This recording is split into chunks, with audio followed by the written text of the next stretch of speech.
Hi నమస్తే, welcome to Myra media. నేను మీ కేవీఆర్. నిన్న విజయవాడ స్వరాజ్ మైదాన్ కేంద్రంగా 18 ఎకరాల 19 ఎకరాల స్థలంలో అతిపెద్ద ప్రపంచంలోనే అతిపెద్ద అంబేద్కర్ విగ్రహ ఆవిష్కరణ కన్నుల పండుగ సాగింది. ఇదంతా ఆంధ్రప్రదేశ్ ప్రజలకు తెలిసిందే. సీఎం వైఎస్ జగన్మోహన్ రెడ్డి 210 అడుగుల అంటే 80 అడుగుల మేర పీఠం, 125 అడుగుల అంబేద్కర్ విగ్రహాన్ని చాలా గ్రాండ్గా ఆవిష్కరించారు. దానికి కొన్ని లక్షల మంది, ఇంచుమించు 1.5 మంది పైగా ప్రజలు హాజరయ్యారు. ఇదంతా అంటే విజువల్ రూపంలో ఆల్రెడీ అక్కడికి వెళ్ళి చూసిన జనంని అడిగితే ఆ స్పందన ఏంటనేది తెలుస్తూనే ఉంటుంది. అయితే దీని మీద కూడా ప్రతి నిమిషం ప్రతి క్షణం అక్షరాలతో దాడి చేసి బ్లేమ్ గేమ్ చేసే ప్రయత్నం ఎప్పుడు పచ్చమీడియా చేస్తూనే ఉంటుందని తెలిసిందే కదా.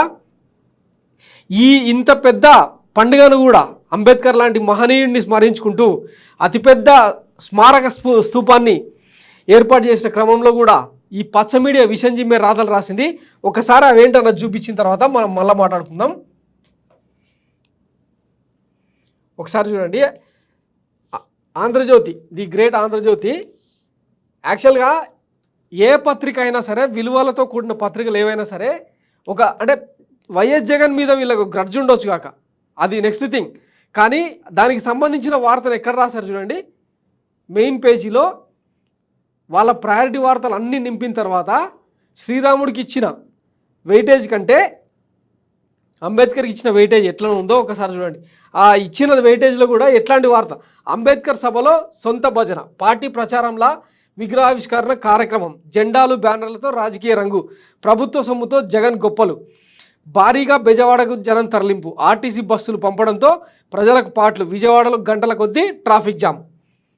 ఇక ఇవి డెక్కులు అనమాట. ఈ తరహా రాతలు.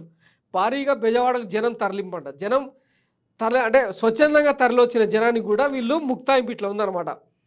ఆర్టీసీ బస్సుల్లో పంపడంతో ప్రజలకు పాటలు. జనం వాళ్ళంతలకు వాళ్ళు తండోపతండాలుగా వస్తుంటే దానికి ఎవరేం చేస్తారు? విజయవాడలో గంటల కొద్దీ ట్రాఫిక్ జామ్. ఇట్లాంటి పెద్ద ఈవెంట్ జరిగినప్పుడు ఆబ్వియస్లీ ఏ పెద్ద నగరంలో అయినా ట్రాఫిక్ జామ్ అనేది కామన్. పోలీసులు ముందస్తు చర్యలుగా ట్రాఫిక్ డైవర్షన్ చేయడం ఇవన్నీ చూస్తూనే ఉంటాం. కానీ ఇవేవి వీళ్ళ కంటికి కనపడవు. కానీ ఇట్లాంటి విషపు రాతలు, మాకు విషం చెప్పే రాతలు రాస్తూ ఉంటారు అనమాట. దీనికి సంబంధించి అసలు నిన్న విజయవాడలో ఏం జరిగింది? విగ్రహావిష్కరణ సభకు జనం స్వచ్ఛందంగా తరలి వచ్చారా, లేదంటే వైసీపీ డబ్బులు పెట్టి తోలుకొచ్చింది జనాన్ని తోలిందా, ఆర్టీసీ బస్సులలో జనాలు నిజంగానే ఇబ్బంది పడ్డారా అనేది తెలుసుకునే ప్రయత్నం చేద్దాం. మా మైరా మీడియా విజయవాడ ప్రతినిధి కోటేశ్వరరావుని అడిగి మరిన్ని వివరాలు తెలుసుకునే ప్రయత్నం చేద్దాం.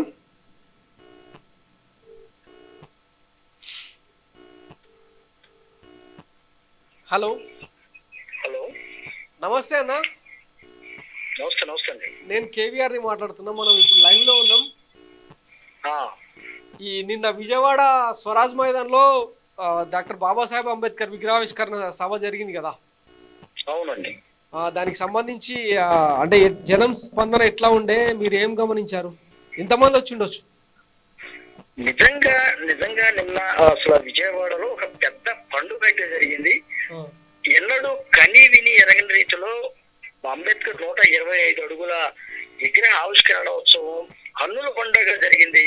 ఇంతకు ముందు ఏనాడు కూడా విజయవాడలో నాకు తెలిసి దేవుడు అనుకోవచ్చు, ఆయన విగ్రహం నిలబెట్టి విగ్రహం అక్కడ 125 అడుగుల విగ్రహాన్ని చూసి నిజంగా ప్రజలైతే మరి కన్నుల పండుగ పెద్ద ఎత్తున వేడుకైతే చేసుకున్నారు. నిజంగా చూసుకుంటే నిన్న రాష్ట్ర వ్యాప్తంగా 175 నియోజకవర్గాల నుంచి దాదాపు ఆ అంచనాలకు మించి, అంటే ప్రభుత్వం అయితే 150,000 తరలివస్తారనుకుంది, కానీ ఈ 150,000 కాదు, నిజంగా 3 నుంచి 5 లక్షల మంది వచ్చారని కూడా ఒక అనధికారికంగా అంచనా అయితే ఉంది.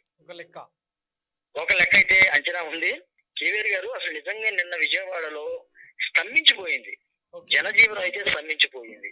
అంత భారీగా తరలి రావడం, అంతేకాకుండా ఎక్కడ చూసిన జన సందోహం అనమాట. ఒక జన సముద్రం లాగా విజయవాడ నిన్న మారిపోయింది. ఓకే, అయితే దీనికి సంబంధించి పచ్చపత్రికలు, ఆంధ్రజ్యోతి, ఈనాడు లాంటి పత్రికలు విష ప్రచారం చేసే క్రమంలో భాగంగా వైసీపీ జనాల్ని తోలుకొచ్చింది, ఆర్టీసీ బస్సుల్లో జనాలు ఇబ్బంది పడ్డారు, విజయవాడ స్తంభించిపోయిందని చెప్పి కథనాలు అవుతున్నారు. నిజంగానే ఆ పరిస్థితి ఉండింది అక్కడ? నిజంగా మీరే చెప్తున్నారు. అసలు జనజీవనం స్తంభించింది అంటున్నారు. ఒక పక్కేమో జనం లేరని చెప్తున్నారు మీరు ఆ పచ్చపత్రికలో. ఆ, ఒక పక్క జనం లేరని చెప్తూనే ఆ, మరో పక్క విజయవాడ స్తంభించిపోయింది అంటున్నారు. ఆ. అంటే జనం లేకపోతే ఎలా స్తంభిస్తుంది? అంటే రాయడానికైనా సరే ఒక ఒక ఇది ప్రాతిపదిక. ఉంటుంది కదా, ఒక ఇంత జ్ఞానం అనేది ఉంటుంది. ఉమ్, ఒక పక్కేమో స్తంభించిపోయిందని వాళ్ళే చెప్తున్నారు. విజయవాడ మొత్తం ఎక్కడా కూడా జన సముద్రంతో మరి కిక్కిసిపోయిందని చెప్తున్నారు. మరో పక్కేమో పేపర్లలోనేమో జనం లేరని పెద్ద ఎత్తున ప్రచారం అయితే చేసుకుంటున్నారు. ఉమ్, అంటే ఇది తెలిసిపోతుంది కదా, వీళ్ళు ఖచ్చితంగా వీళ్ళు అసత్య ప్రచారం చేస్తున్నారు, అసత్య వార్తలు రాస్తున్నారని కూడా మనకి చిన్న పిల్లల్ని అడిగితే తెలిసిపోతుంది కదా. ఆ. వైసీపీ వాళ్ళు ఇంకొకటి వైసీపీ వాళ్ళు జిల్లాల నుంచి నియోజకవర్గాల నుంచి బస్సులు పెట్టి తరలించారని ఒక ఆరోపణ చేస్తారు. అందులో ఎంతవరకు నిజం ఉంది? జనం స్వచ్ఛందంగా తరలించారా లేకపోతే నిజంగానే తరలించారా? ఖచ్చితంగా కేవీఆర్ గారు నేను చెప్తున్నాను, ఉమ్, నిజంగా డాక్టర్ బాబాసాహెబ్ అంబేద్కర్ ఫాలోవర్స్ ఎవరైతే ఉన్నారో రాష్ట్ర వ్యాప్తంగా కాదు, ఉమ్, దేశవ్యాప్తంగా తరలి వచ్చారు. దేశవ్యాప్తంగా ఓకే. అంటే ఇప్పుడు మన పక్కన ఉన్న ఊర్లకి ఆ ఊరికి ఈ ఊరికి ఏదైనా బస్సులు పంపించచ్చు, కానీ ఉమ్, దేశవ్యాప్తంగా బస్సులు పంపించే ఏర్పాట్లు ఉంటాయండి ఎక్కడన్నా? అవునవును. ఇప్పటి వరకు మనం చూసామా? లేదు. రాష్ట్రం నలుమూల నుంచి కాదు, దేశవ్యాప్తంగా వచ్చారు జనాలు, ఉమ్, ప్రజలు తరలి వచ్చారు. ఆ మహానుభావుడికి నివాళులు అర్పించాలి.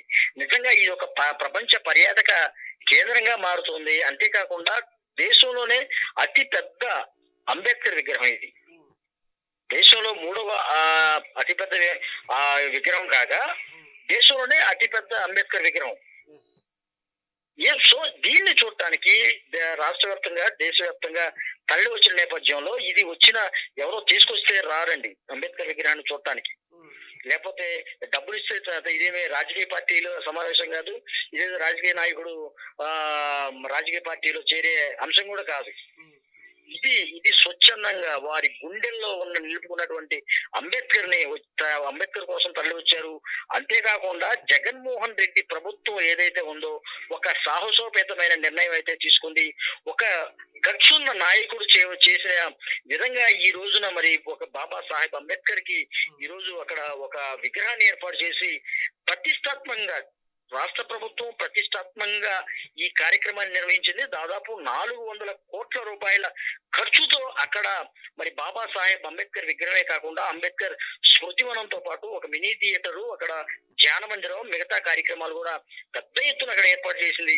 ఇది నిజంగా రాజకీయం కోసం చేస్తే కుదరదండి. ఇంకొకటి టీడీపీ వాళ్ళు మన ధూళిపాల నరేంద్ర లాంటి వాళ్ళు ఒక మాట మాట్లాడుతున్నారు.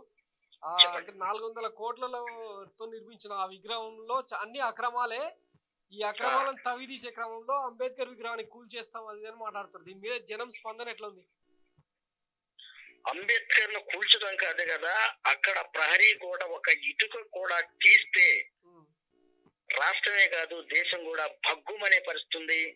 అసలు అటువంటి కార్యక్రమాలకు ఎవరైనా పూనుకున్నా గాని, ఎవరన్నా సాహసించినా గాని ఆ పార్టీ గాని లేకపోతే ఆ వ్యక్తులు గాని భూస్థాపితం అవుతారని కూడా ఒక సవాల్ అయితే అంబేద్కర్ వాదులు విసురుతున్నారు.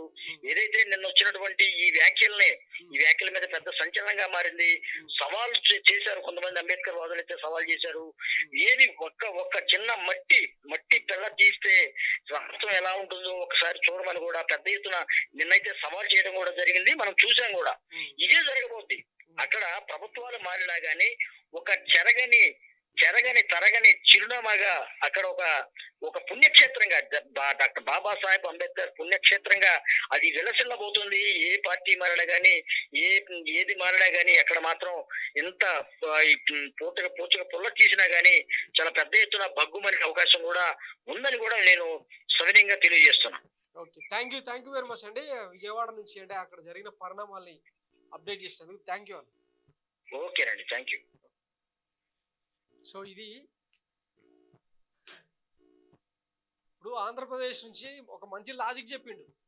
ఆంధ్రప్రదేశ్ నుంచి అంటే నలుమూలల చుట్టుపక్కల గ్రామాల నుంచి లేకపోతే మండలాల నుంచి తాలూకాల నుంచి తరలించే అవకాశం ఉండొచ్చు, కానీ దేశవ్యాప్తంగా అంబేద్కరిస్టులను తరలించడానికి బస్సులు పెట్టాల్సిన అవసరం లేదు కదా.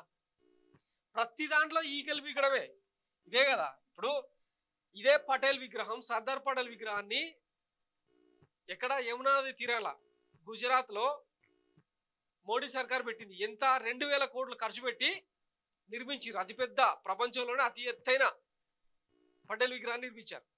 దాంతో పోలిస్తే ఇది అంటే రెండోదో మూడోదో హైట్లో, కానీ కేవలం 400 కోట్ల రూపాయలతో ఇంత పెద్ద అంటే ఆడిటోరియంస్ ఉన్నాయి, లైబ్రరీలు ఉన్నాయి, తర్వాత అమ్యూజ్మెంట్ పార్కులు, ఇట్లా అన్ని అంబేద్కర్కు సంబంధించిన ప్రతి దృశ్య కావ్యాన్ని కూడా అక్కడ ప్రదర్శించేలాగా ఇంత పకడ్బందీగా ఎక్కడ ఏ చిన్న అవినీతికి ఆస్కారం లేకుండా నిర్మిస్తే దీన్ని కూడా అవినీతికి కింద మలిచిందనమాట ఈ పచ్చ మీడియా. సరే, రేపు ప్రభుత్వం మారితే ఏదో పీకి కట్టలు కడతామంటారు కదా, చూద్దాం మరి ఏం చేస్తారు అన్నది.